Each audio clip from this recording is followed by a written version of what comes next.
Nous sommes le lundi 13 janvier 2025. Mesdames et messieurs, bienvenue à toutes et à tous dans cette revue de presse.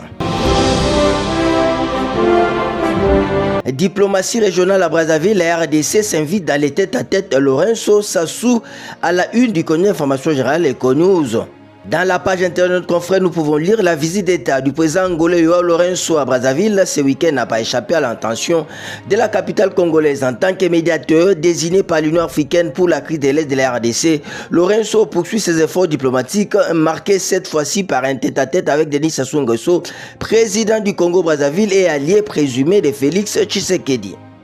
Autre sujet lié à la situation à l'Est, guerre d'agression imposée à la RDC, c'est mobilisé ou rien, rapporte le tabloïd Le Quotidien. En quoi notre confrère, la guerre d'agression imposée à la RDC par le Rwanda à travers les touristes du M23 devait mobiliser tous les Congolais. Cette guerre est essentiellement économique, surtout que le pays des mille collines, qui n'a pas d'autres moyens de subsistance, est confronté à des problèmes démographiques, recourt à la stratégie maléfique des pillages pour se remplir les poches et installer les Rwandais en RDC. À ce jour, les différents fonds congolais, militaires, diplomatiques, médiatiques et militaires ont donné et continuent à donner des fruits escomptés.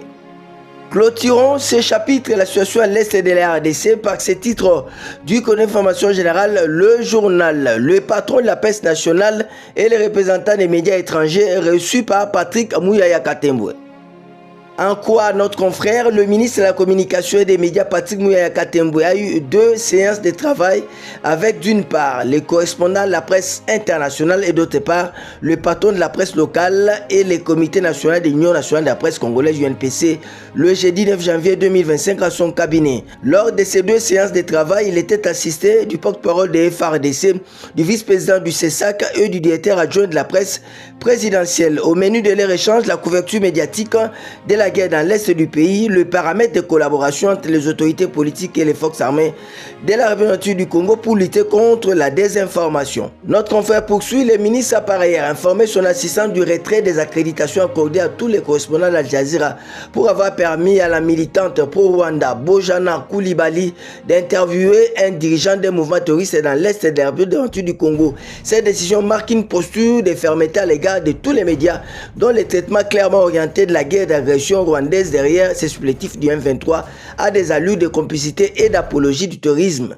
Autre sujet, Miguel Cachal fait parler les statistiques à la une du tabloïd Africa News. L'autorité de régulation de la sous-traitance dans les secteurs privés ARCP a sensiblement fait bouger les lignes en 2024.